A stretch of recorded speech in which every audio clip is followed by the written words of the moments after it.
Hello, my dear students. Good afternoon and welcome to Gradeup, India's largest online education platform. I am Vinod Shankaran, and today we will be doing grammar concepts. Where yesterday we did some, right? We learned what tenses are, how to identify the tenses, and okay, I taught you how to identify the tenses yesterday.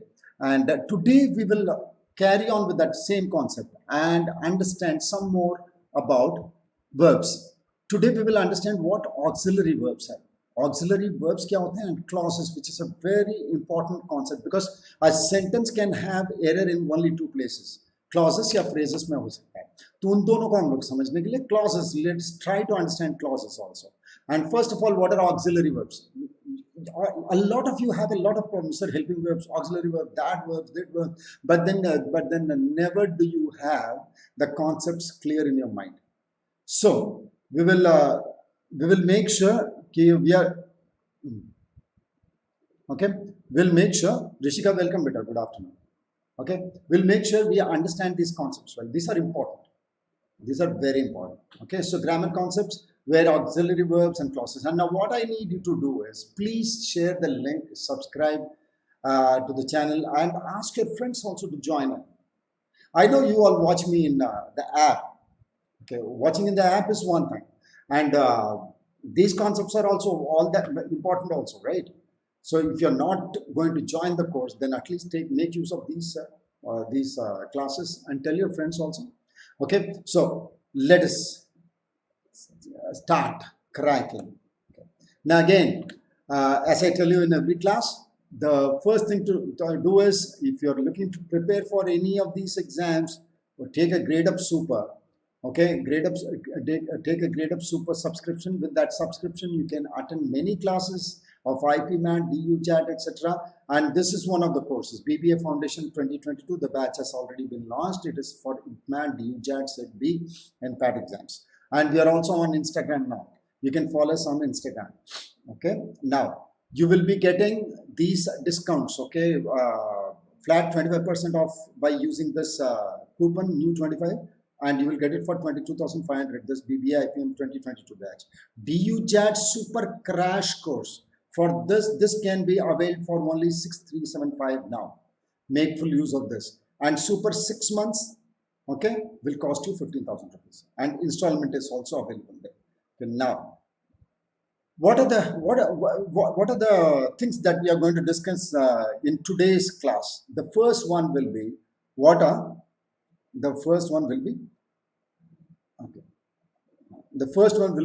verbs. Yesterday also I talked about what verbs are. आज भी जरा बात कर लेते हैं verbs क्या है, because once we start from there, once we start from verbs and then go to auxiliary verbs and helping verbs and modal verbs and clauses, you will be able to understand it much better. So let us understand verbs. Okay, so what are verbs? Okay, verbs are words which work on a noun or a pronoun. Always keep this in mind. Verbs always will work on the noun or the pronoun. And what will it do? It will show the state of the noun or the pronoun. What is the state? So state का मतलब होना या रहना. किसी noun या pronoun के होने रहने के बारे में जो शब्द बताता है, it's a verb. A word that talks about the state of a noun or a pronoun is called a verb. Likewise, if of a noun or a pronoun, if we talk of the action of the noun or the pronoun, then that is also called a verb. So verb essentially does two things. Don't ever say verb is an action word. Don't say that, because verb also shows the state. So verb actually does two things. Action is always there.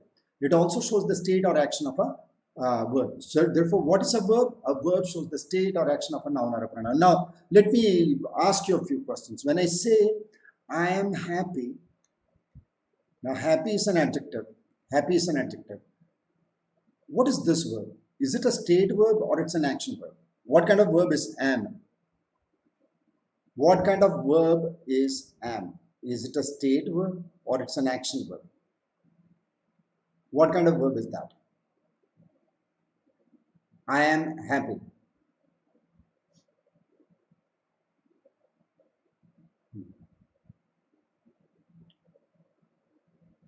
What is that verb? It's a state verb. It actually tells you how he is, okay, the state of the person. Whom? मैं खुश हूँ. Okay, and she seems sad. Now again, seems is not an action. This is only the way she is. It's the state, is the being of that person. Now seems is also a state verb. So you now understand what a state verb is. What are action verbs? He broke his leg. He broke his leg. Now here there is an action. Now this is called an action verb. Okay. I teach English. Again, there is an action verb. So verbs essentially do two things. They show the state or action of a noun or a pronoun. Well, that is one part of it. The second part is, okay, now I said I will go to auxiliary verbs and will also go to clauses. Let us finish clauses first and then I'll tell you what auxiliary verbs are.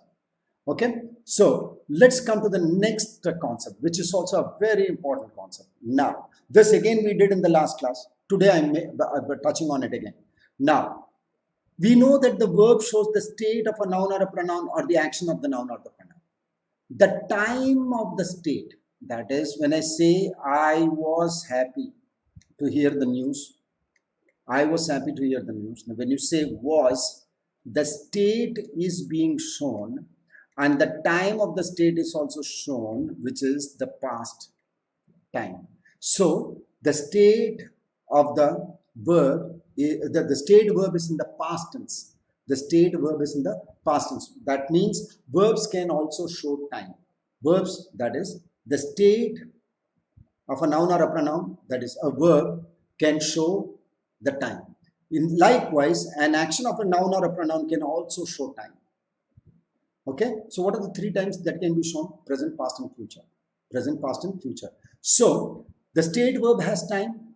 Therefore, we call when the time of the state verb is there, we call it tense. Okay, so if for tense to be there must be a verb. Verb होगा तभी tense होगा. लेकिन verb जब समय दिखा रहा होगा. Sir, is it necessary that some verbs, all the verbs must show tense? No. Some verbs do not show tenses. We'll come to that. Some verbs do not show tenses. So only when the verb is showing time, we call it tense. When the verb is not showing you time, then it is not showing tense. Keep that in mind. Okay. So time of the verb is called tense. Time of the verb is called tense. Okay. The first one.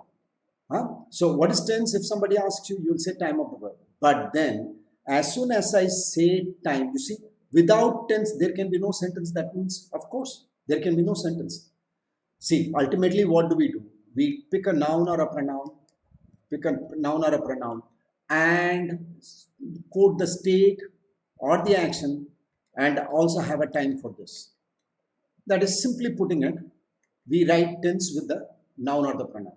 So when you write the tense only, then the sentence completes or at least starts taking shape. No to sentence ka to meaning shape hi nahi banega. You will require a noun or you will require tense. But then when I write tense, it also follows as a corollary that there will always be a noun or a pronoun. You see? And if there is tense, there must be a noun or a pronoun, right? If you write the tense, you cannot write a verb without a noun or a pronoun. You write a verb, you will require a noun or a pronoun. And if you show the tense, that is the time of the verb, again you will require the noun or the pronoun. So whenever I write the tense, I always have a noun or the pronoun. That is called a subject. Okay, that is what we need to understand here is, if I write a noun simply or a pronoun, it's a noun or a pronoun only. I cannot call these subjects. But if I put the tense here, then I can call these subjects. Which means only when there is tense, there is subject. Only when there is subject, there is tense. Okay. So we cannot simply say, suppose I write India on the board and I ask you what is this a subject or a noun? You will simply say that it's a noun. But as soon as I put India is, though the sentence is not complete, but there is tense here. There is tense here. Therefore, immediately I'll call this a subject. Is that clear to you, all of you? Is that clear to all of you? That is, if there is tense, there will be a subject, and if there is subject, there will be tense. Okay. So, what is the concept of a clause? So, let us go further. Let's go further. Now, you look at this, which means when I write the subject and the sentence, there should be a sentence. When you write the tense and the subject, then a sentence should take shape. No. Why? Because we will not have a full stop like this. Look at this. He is. There is no full stop. But then the two things required for a sentence are there. What are they? The tense is there and the subject is also there. Without these two, you cannot write the sentence. But the sentence is not complete. Sentence is not complete. How do you know that it is not complete, sir? From the meaning, one. Second is, you don't have a full stop. A full stop signifies the end of thought. Full stop लिख देते हो या question mark लिख देते हो तो आपके विचार खत्म हो गए, पूर्ण विराम, विचार खत्म हो गए, ये पता चलता है. So a full stop or a question mark is not there. Suppose this is incomplete, sir. But suppose I write this. Is it a sentence? He sings well. Is it a sentence? No. Still, we have not put a full stop and ended our thought. Therefore, this is not a sentence. So what do you call this? We call this a clause.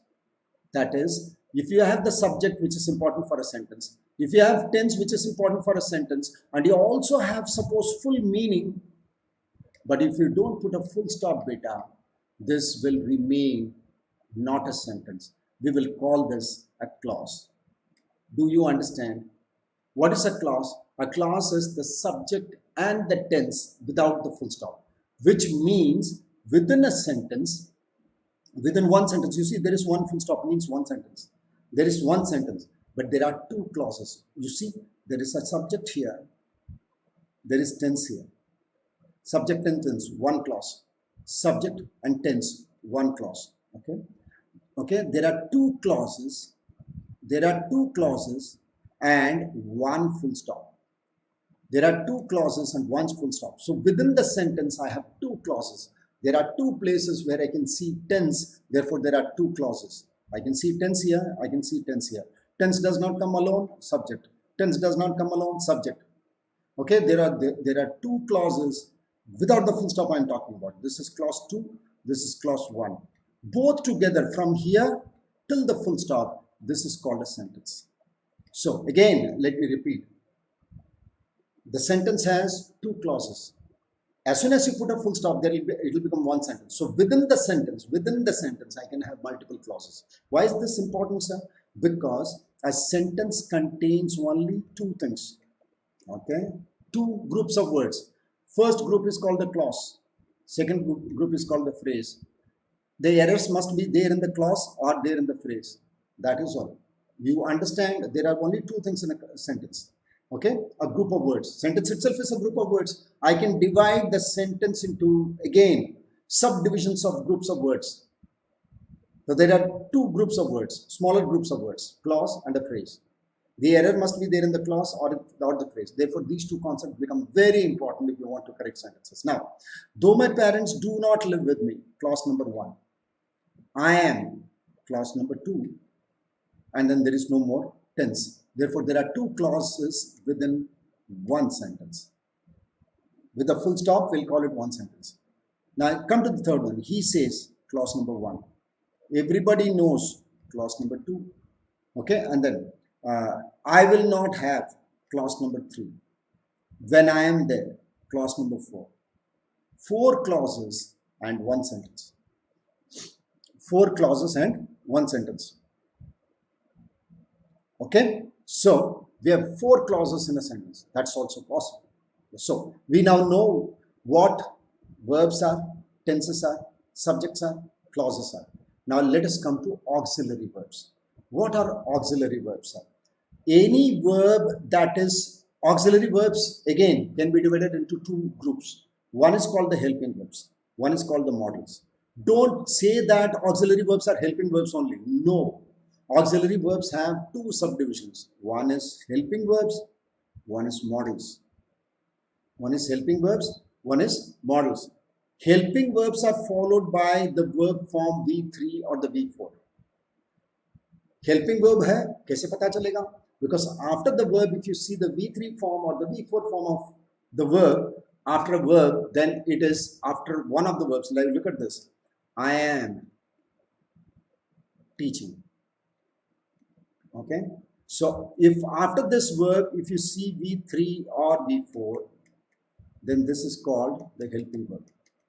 If you see after a verb, if you see V3 or V4, then this verb is called helping verb. Let me write one more. Okay? She has been teaching. So which ones are the helping verbs? Teaching. These two are helping verbs. After the helping verbs, we see the V3 or V4. The last verb is always called the main verb. The last verb is always called the main verb. Keep that in mind. The last verb in a sentence, in a clause, is always called the main verb. Okay? So, after helping verbs, we get V3 or V4. So, all these are helping verbs. Look at this. Is, am, are, was, were, has, have, and had. These are helping verbs, because after these, all these we can write V3 or V4. But after has, have, had, we can only write V3. But these are called, all of them are called helping verbs. But after modals, like I told you yesterday, modal verbs are shall, will, can, may, might, etc. These are always followed by V1. Therefore, these are called modals. And both together are called auxiliary verbs. Okay, so what are auxiliary verbs? Auxiliary verbs comprises two groups: helping verbs, after which V3, V4 come, and modals, after which V1 comes. Okay. Now let us see the helping verbs. He is singing. This is a helping verb because we have got V4 here. She has finished the task. This is V3. Therefore, this is a helping verb. India has been exporting cotton. Now, exporting is a main verb. I said the last verb is always the main verb, and exporting is V4. These two are helping verbs. These two are helping verbs. Now, suspended, again V3. These two are helping verbs. Okay, we will go now. Now, this is a model. Therefore, go is V1. Therefore, this is a model verb. Both of them are auxiliary verbs. All the verbs that we have seen till 4 and what we are seeing in the 5th one. These are all auxiliary verbs. After models, V1s come. This is a model. Okay, then I shall have finished the task by 5 p.m. today. Finished is the main verb. Last verb is the main verb. Shall is the model. And have is the V1. We will be waiting for us. B is the V1 and will is the model. Okay, so it's so easy. What are auxiliary verbs? Very easy to understand that also.